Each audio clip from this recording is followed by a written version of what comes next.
Selamat datang kembali di channel Borneo Trader. Di video kali ini saya akan menganalisa saham-saham yang di request. Yang pertama ASCI, kedua Auto, ketiga IMAS, keempat IMJS, kelima Cepin, keenam Japa, ketujuh Main, kedelapan WMUU. Langsung saja ke saham pertama, ada ASCI yang di hari Kamis kemarin ditutup terkoreksi 1,43% ke harga 6.875. Kalau dilihat transaksi asing masih terus net buy. Kalau dilihat dari broker summary-nya masih ada akumulasi walaupun ada yang distribusi si PD ya, broker retail, tapi nggak tahu apakah bandar di dalamnya, kan bisa aja distribusi tapi ditampung oleh AKBK KJ, sama aja ya. Berarti ini masih bisa dibilang ada akumulasi walaupun nggak beda jauh sama distribusi. Langsung saja ke teknikalnya. Secara teknikal ICI masih konsolidasi, jadi dia lagi bergerak di range harga 6.800 support dan resisten 7.000 ya. Padahal sebelumnya saya targetkan ASI ini bisa sampai 7.200 ya. Cuman lagi konsolidasi, lagi ngumpulin tenaga sepertinya, karena ISG juga masih berat naikkan, jadi ya sepertinya belum lah, dan masih berpeluang untuk ASI minggu depan itu konsolidasi di range harga 6.800 sampai 7.000. Apakah ini masih uptrend? Potensi masih bisa uptrend. Yang penting sabar aja dulu. Yang belum punya tunggu aja, siapa tahu dikasih di 6.800 ya bisa beli di area ini. Nanti dia mantul dikit jualan 2%, 3%, udah tektokin aja daripada dibawa nggak kemana-mana. Contohnya minggu kemarin kalau Bapak Ibu beli di hari Senin pas dia di 6.800, udah bisa jualan kan di hari Kamis di 7.000. Lumayan, hampir 3% ya seminggu. Sahamnya juga liquid, berapapun di Bapak Ibu masuk juga ya bisa ditampung oleh market. Nah, jadi seperti itu. Untuk ASI masih konsolidasi lah minggu ini. Langsung saja ke saham kedua, ada Auto yang di hari Kamis kemarin ditutup menguat tipis 1,71% ke harga 1.185. Kalau dilihat transaksi asing net buy. Kalau dilihat dari broker summary-nya juga ada akumulasi. Kalau dilihat dalam seminggu kemarin hampir sama aja ya, tapi 2-3 hari ke belakang dia mulai akumulasi lagi. Langsung saja ke teknikalnya. Secara teknikal ya ternyata 1.100 itu benar jadi swing low-nya, dan dia cuman retest sebentar, trend down trend, terus tarik naik lagi ya. Kalau Bapak Ibu beli dari 2 minggu yang lalu, yang penting beli support, udah. Kalaupun harus cut loss aja kalau dia jebol 1.100. Seperti itu aja, sesimpel itu harusnya ya. Cuman memang namanya psikologis ini agak susah untuk dikendalikan ya. Biasanya was-was beli di support takutnya turun lagi, beli di atas berharap naik ternyata turun ya. Ya kadang seperti itu. Memang market yang dimainkan kan psikologis. Kalau bisa sudah mengendalikan psikologis, punya trading plan yang bagus, ya harusnya bisa lah melawan market. Walaupun memang pasti ada cut loss-nya ya. Karena market itu dinamis seperti yang saya bilang. Retail hanya follower, bukan mover, bukan penggerak, ya ngikut aja sama movernya. Jadi seperti itu ya. Kemana arah Auto akan uji 1.200-nya minggu ini, karena dia tutupannya juga bagus, candle Morobutsu, tutupan di harga tertingginya, peluang masih bisa naik 1,5% atau nyentuh aja. Kalau baru beli di harga sekarang itu ya risk rewardnya hitung aja, support minornya itu ada di 1160. Jadi seperti itu. MACD-nya mengarah ke atas membentuk golden cross, bercat di atas juga makin tinggi. Ya tetap harusnya ini ada pergerakan Auto untuk uptrend. Karena kenapa? Karena ASCI sudah duluan uptrend, dan ASCI juga lagi konsolidasi setelah breakout neckline-nya yang semenjak 2021. Seperti itu halnya juga Auto ini akan mengakhiri masa konsolidasinya dan akan lanjut uptrend kalau sudah di atas 1.300 ya. Resisten yang semenjak 2019, 3 tahun yang lalu coba di breakout terus gagal. Dan kalau dilihat ya, secara jangka menengah atau jangka setahun ke belakang ya, ini dia sudah membentuk lower high ya. Tinggal dia break ini 1.300, udah tuh siap-siap uptrend. Targetnya bahkan bisa ke 1.700, 1.800. Ini menarik juga Auto, tapi yaitu lambat gerak. Yang penting sabar dan punya trading plan. Seperti itu untuk Auto. Langsung saja ke saham ketiga, ada IMAS yang di hari Kamis kemarin ditutup menguat tipis 0,67% ke harga 750. Kalau dilihat transaksi asing nggak ada jual beli. Kalau dilihat dari broker summary-nya juga memang ada akumulasi tapi tipis ya, belum ada flow yang besar di emas. Langsung saja ke teknikalnya. Secara teknikal emas yang waktu itu saya perkirakan memang ada pantulan di area 750, 740. Ternyata dia sempat offset sampai 730 baru mantul. Jadi kemana arah emas? Ya emas potensi masih melakukan penguatan. Arahnya 760, 770 menguji EMA 20-nya ini ya. Dan memang toleransinya 730 aja. Jebol itu ya jual aja kalau minat beli emas. Jadi seperti itu untuk emas. Kalau dilihat candle weekly-nya doji ya, dan di area support semenjak Januari ini. Ya harusnya ada teknik rebound ya. Reboundnya itu bisa jadi ya. Kalau dilihat dari candle mingguan ya bisa ke 800. Dia naik turunnya itu sekitar 50 poin. Jadi seperti itu. Langsung saja ke saham keempat, ada IMJS yang di hari Kamis kemarin ditutup menguat 3,19% ke harga 388. Kalau dilihat transaksi asing, netel. Kalau dilihat dari broker summary-nya ada sedikit distribusi tapi hampir sama juga ya. Langsung saja ke teknikalnya, IMJS yang seperti kemarin saya bilang di 380 itu potensinya besar bisa ada teknikal rebound. Ternyata dia offset sebentar ya. Waktu itu kan masih di 400. Terus ternyata jebol 400, ya udah dia ke bawah baru rebound. Dan ini juga sepertinya IMJS akan melanjutkan penguatan sampai 400-nya minggu depan. Walaupun belum meningkat signifikan, tapi ada peluang teknikal rebound sampai 400 minim ya untuk IMJS. Tapi ini disclaimer on. Dan kalaupun yang mau coba beli risk rewardnya bisa seperti ini, tapi nggak harus sama, sesuaikan dengan profil resiko masing-masing. Saya akan cut loss kalau dia jebol 370 low-nya saat membentuk candle doji di hari Rabu ya. Jadi saya cut loss di 366 dan target profitnya, cut lossnya 5%, target profitnya ya 400, tipis saja kan. Tapi kalau Bapak Ibu mau tarik aja sampai pertengahannya, ini bisa kemungkinan besar 420 ya. Karena IMJS juga biasa naik tinggi ya. 78% itu biasa, bahkan 15% udah biasa. Tapi terdekat dulu kemungkinan besar akan uji 400-nya. Ini kalau lewat baru naik. Nah, risk reward-nya seperti ini kalau berminat ya. Jadi seperti itu.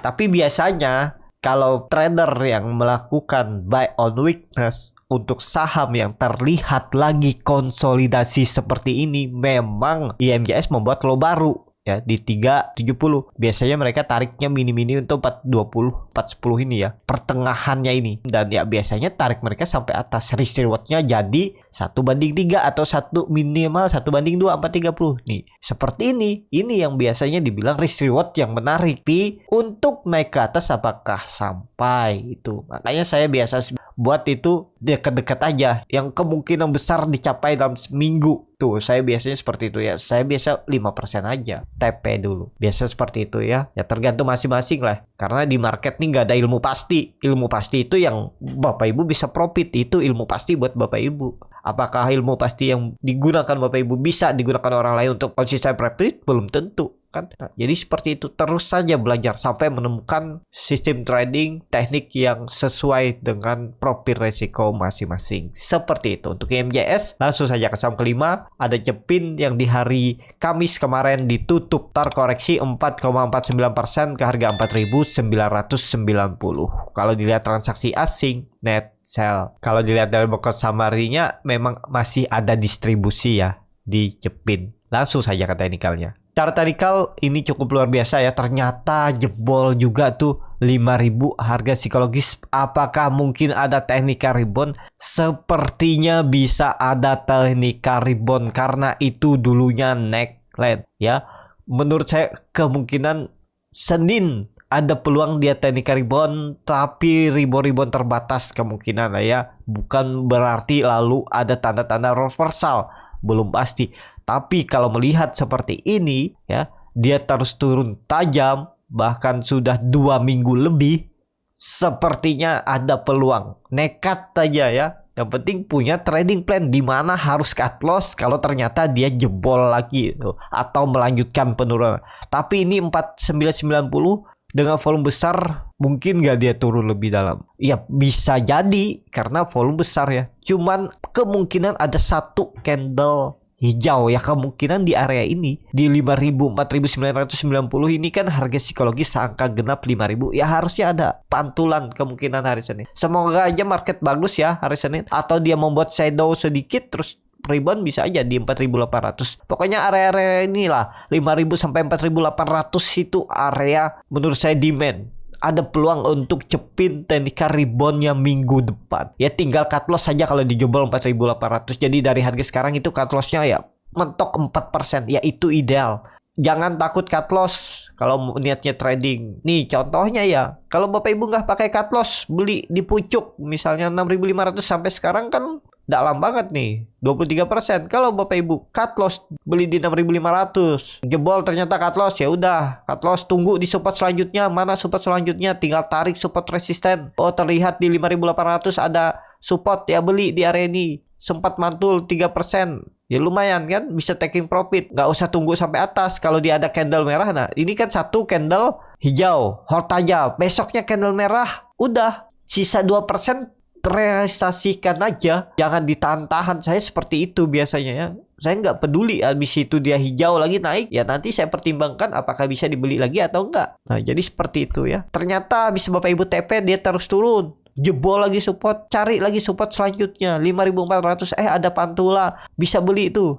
Terus mantul 6% dapat, ada candle merah TP, udah ternyata jebol lagi. Atau Bapak Ibu pas beli di area support nih, beli lagi, ternyata jebol, udah cut loss lagi 3%. Tapi kan masih tetap untung dari hasil profit sebelumnya ini. Ya udah cut loss saja dulu 3%, nanti cari di bawah ini di mana area Bapak Ibu beli. Nih tektok aja dari area dia dari turun ini Bapak Ibu bisa profit kan? Masih profit.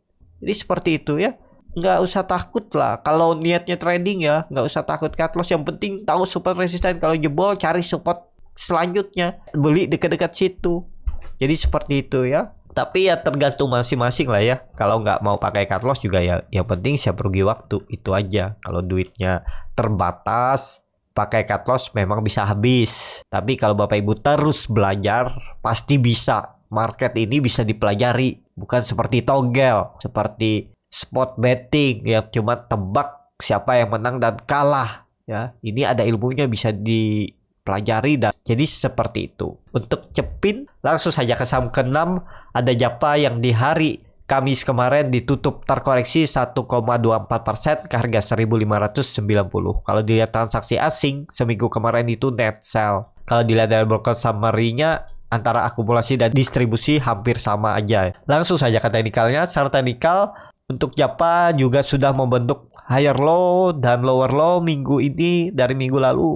Kemana arahnya? Ke support 1.550 lagi. Tapi apakah menarik? Kalau dilihat kondisi seperti ini, ya ada indikasi dia lanjut turun. Tapi kemungkinan juga sama, akan ada pantulan di 1.550.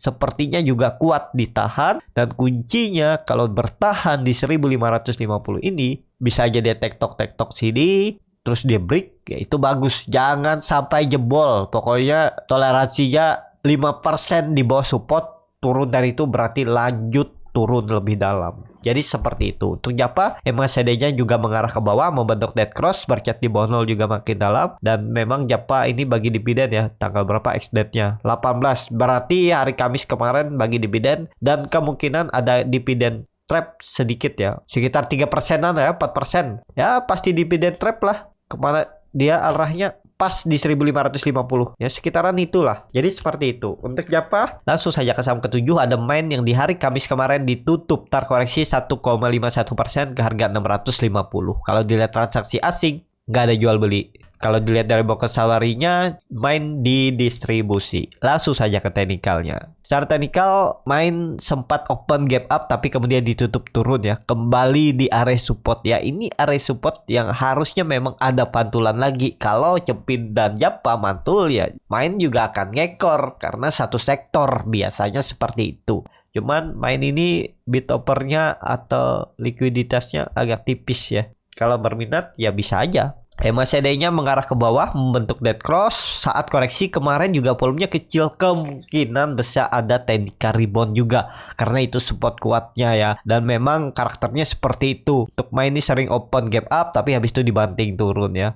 Kalau nggak open gap down terus ditutup naik. Nah, jadi seperti itu. Untuk main, langsung saja ke saham terakhir. Ada WMUU yang hari Kamis kemarin ditutup di harga 151, terkoreksi 1,3%. Kalau dilihat transaksi asing, net sell. Kalau dilihat dari broker summary-nya, hampir sama antara akumulasi dan distribusi. Langsung saja ke teknikalnya. Start teknikal, WMUU kemana arahnya? Ya kembali ke area support kuat neckline-nya, dan WMUU ini sudah 2 kali membuat continuous pattern, sebelumnya cup and handle, dan WMUU juga lagi di neckline cup and handle-nya. Ada peluang untuk technical rebound juga ya. Yang penting kalau dia jebol 150 mending jual. Itu aja ya. Ya bisa di 144 dari harga sekarang ya, 4%, 5% ideal lah. Target profitnya 160. Bisa seperti ini. Kemungkinan besar dia akan uji lagi EMA 200-nya ini. 5%, cut loss-nya 5% ya. Dan bagusnya lagi kalau minggu depan dia bisa kembali breakout 160. Berarti akan lanjut ke atas dan kemungkinan besar dia membuat swing low-nya aja di sini. Sebelumnya di sini swing low-nya. Atau di sini ya, sama aja. Kalau ini lanjut berarti lanjut ke atas. Targetnya ya seperti ini. Arahnya bisa ke 160 sampai 180. Jadi masih bisa diperhatikan lah untuk WMUU. Yang penting WMUU jangan turun dari 150. Seperti itu. WMUU cukup sampai di sini video kali ini. Terima kasih untuk Bapak Ibu dan teman-teman yang sudah menonton video ini sampai selesai. Apabila channel Borneo Trader ini bermanfaat dan bisa menjadi bahan pertimbangan Bapak Ibu dalam membeli, menyimpan, dan menjual sahamnya, bisa klik tombol subscribe dan nyalakan lonceng notifikasi. Ada kritik, saran, ataupun pertanyaan, bisa langsung tinggalkan di kolom komentar. Dan bagi Bapak Ibu dan teman-teman yang baru belajar trading, masih bingung memilih saham, bingung membuat trading plan, bisa join trading bersama Borneo Trader. Nanti dipilihkan saham-sahamnya dan dibuatkan trading plan-nya beserta chartnya dan juga free konsultasi portofolio. Kalau tertarik, DM Instagram Borneo Trader, R-nya 2 di belakang. Sampai ketemu, tetap semangat dan semoga bisa terus cuan. Dan selamat akhir pekan. Dadah.